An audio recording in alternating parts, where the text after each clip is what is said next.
Conmen, criminals, and liars are weaponizing YouTube's copyright system against journalists working in the public interest. And if we don't do something about it right now, the last bastion of truth on the internet is going to falter and die.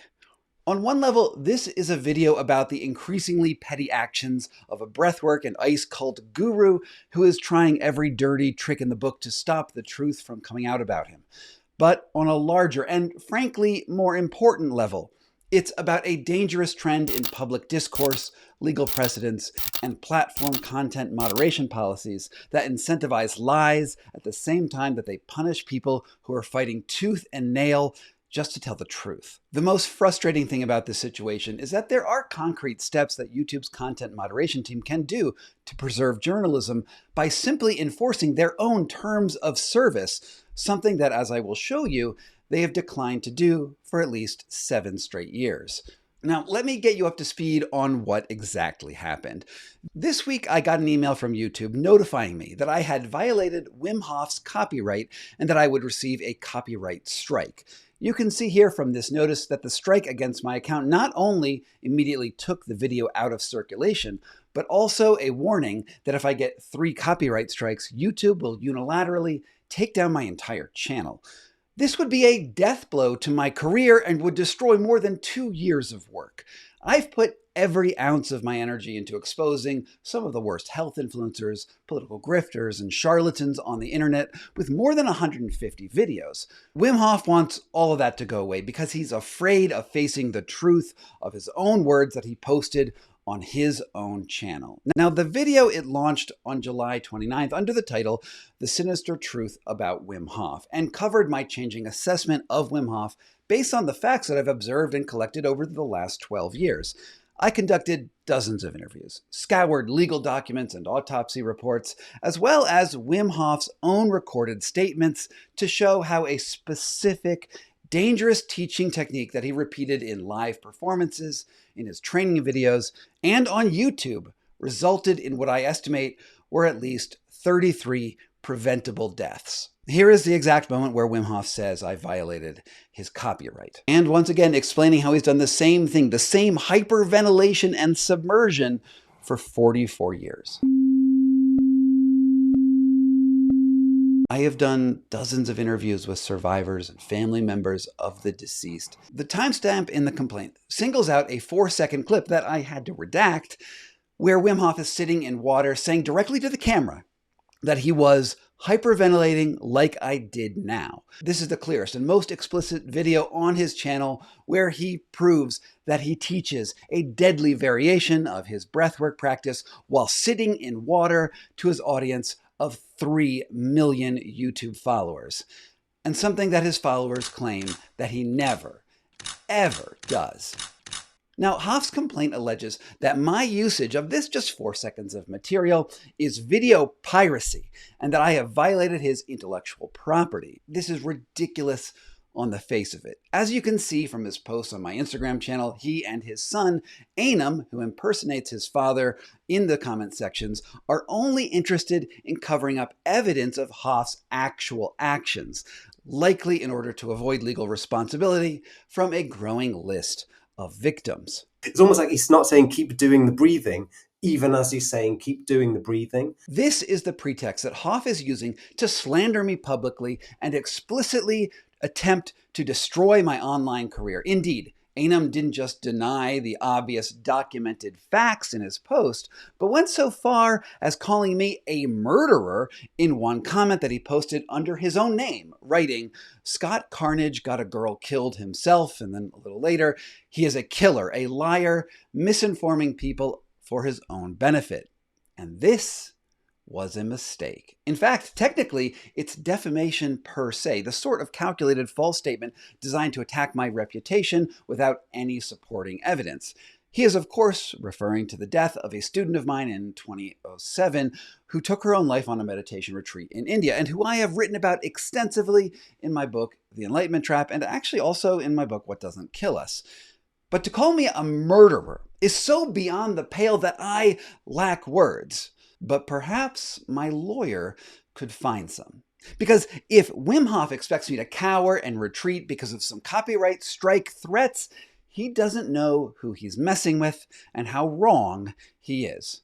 Now, of course, YouTube offered me a way to appeal the copyright strike, which I did immediately. But it's essential to note that its policy also requires it to immediately remove the video from the platform so that no one can access it once they receive that initial complaint email, essentially declaring me liable before even hearing my case. Now, this might be okay if it was the first time that Hoff's organization had used these tactics. Now, preventing actual copyright abuse is important. It's even vital. YouTube needs to strike a delicate balance between due process and enabling violations. But the reality is that they have issued similar fraudulent copyright strikes against my channel at least 10 times over the last 7 years. A consistent pattern of abuse that goes back all the way to 2017. Now, every single journalist has the right to use copyrighted materials under a legal principle called fair use. Copyright law exists in order to protect the commercial interests of artists and creators from people pirating their materials and profiting off the illegal copying. Not so that copyright owners can shape a public narrative or omit things that they actually said or blacklist reporters from practicing free speech. The only reason that anyone takes me seriously, indeed why anyone should ever take a journalist seriously, is because I can back up what I say with documentation, whether it's collected from court records or eyewitness testimony, video and audio recordings, and, well, anything else. I don't want you to take my word on anything. I want you to see exactly what I'm seeing so we can come to the same conclusion based on the available facts. Fair use prevents criminals and politicians and special interests from using copyright law as a shield to silence journalism and critique that they just don't like. And just imagine if it wasn't that way. What kind of dystopia would we live in if Trump could sue news outlets for copyright violations simply for quoting something that he posted on social media? Or maybe if you reposted a screenshot of a wellness influencer, should that land you in court simply because they don't like what you have to say? Our grocery stores, we're getting asked to not film. I don't understand why. Oh my God, I wonder why. Or maybe this, maybe a political action group clearly defines their plans to stage a coup. But when you quote those plans that were published in a book to show how bad their ideology is, the publisher would then sue you and collect damages just for quoting them. The world, as we know it, would not function in such a system if any critical statement could be the target of a lawsuit.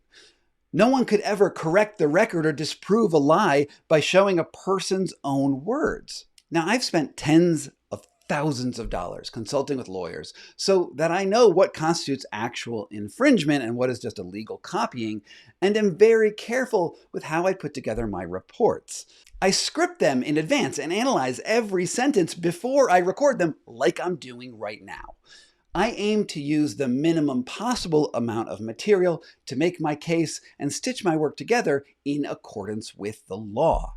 Now, in legal parlance, my reporting transforms, and that's the key word, the original copyrighted material into a fundamentally different kind of product. Should this go to court, I will not only prevail, but according to the laws in my home state, likely be able to recoup my legal expenses through Colorado's robust anti-SLAPP statutes. But I don't think Wim Hof's true aim is to take me to court. He has proven time and again that the goal is to fraudulently abuse YouTube's own terms of service in order to stifle journalism. Now, he tried a similar tactic in the Netherlands this year when he sued the Dutch newspaper De Volkskrant for defamation because it reported on his years of domestic abuse against his ex-wife and child. Anneke van Stoffelen. She is a hateful person, and she most likely has a screw loose in her mind. They have hate. This is hate and frustration. And he lost so badly in court that he had to pay the paper's legal fees. Now, you can see here that starting in 2017, Wim Hof's organization has filed 10 copyright strikes against me whenever they disagreed with my reporting. Sometimes they even claimed that they owned the materials that they obviously didn't. Now, in every case, they were eventually overturned during the appeal process, but it's critical to note that their fraudulent tactics were at least somewhat effective in their actual goal. You see, the algorithm interprets the short-term blank spot in a video's liveness as a lack of views and a lack of interest in the topic, and then reduces that report's reach. This is a way for the actual message not to reach the audience. And it is a clear pattern of abuse of YouTube's terms of service, which state specifically in its instructions that do not submit false information. Misuse of our process, such as submitting fraudulent documentation, may result in the termination of your account or other legal consequences. In order to keep its terms of service legal, YouTube and Google and Alphabet have to make a good faith effort to enforce their own policies across the board. This means that it must not only enforce the rules around copyright claims, but also in cases of fraudulent abuses of its system, up to and including terminating Wim Hof's YouTube channel for persistent violations and harassment over the last 8 years. To do otherwise not only encourages fraud on its platform, but also, in this case, maybe even people dying. Because it is entirely possible that the reduced coverage means that some people do not receive the warning about Hof's dangerous practices and, as a result, drown. YouTube has certainly not bothered to take down Wim's deadliest teaching examples when I've issued complaints about them in the past through YouTube's reporting mechanisms. Meanwhile, scores of people have written to me that I likely saved their lives by warning them about the dangers of shallow water blackout. This is the very definition of what journalism in the public interest is all about. Which is a good segue for me to remind you that if my appeals go the wrong way, YouTube could still absolutely terminate this channel. If you want to help me survive that possibly career-ending blow, I need you to do one thing for me. I need you to let me find a way to get in touch with you if the worst happens, because I will not be able to get in touch with you on YouTube. So I'd like to ask you to subscribe to my free email newsletter, which is called Magnetic North. It's on Substack, where I will have to retreat if things go badly here. The address is sgcarney.substack.com, and there's a link to it down in the pinned comment section below. Now, it is completely free, but premium subscribers, the people who actually keep me alive, they pay $8 a month and they get early access to my reporting and a chat community and all that stuff.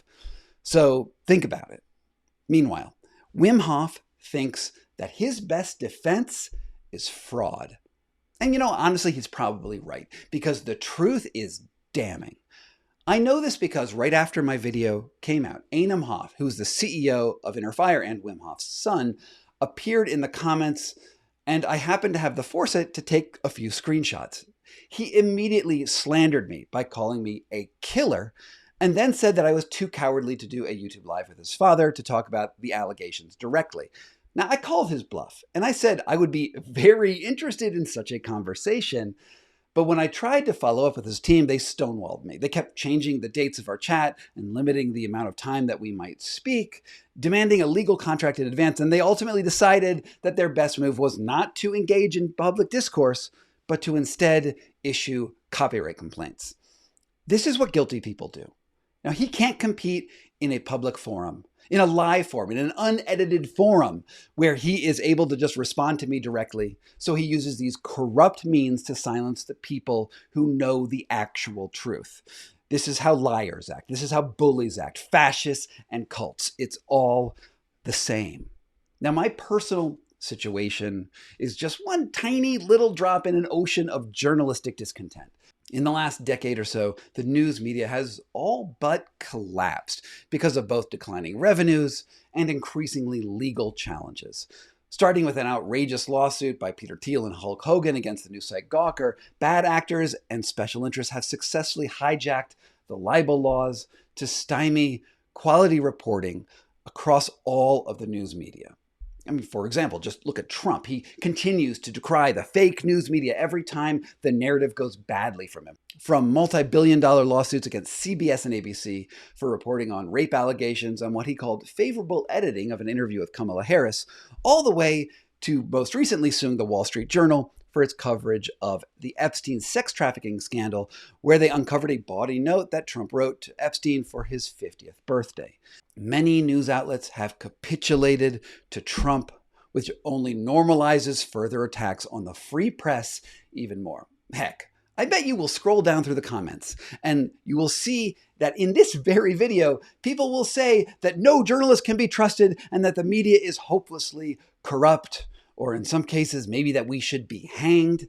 And this generalized distrust of the press makes the press weaker and your access to a reliable information far narrower.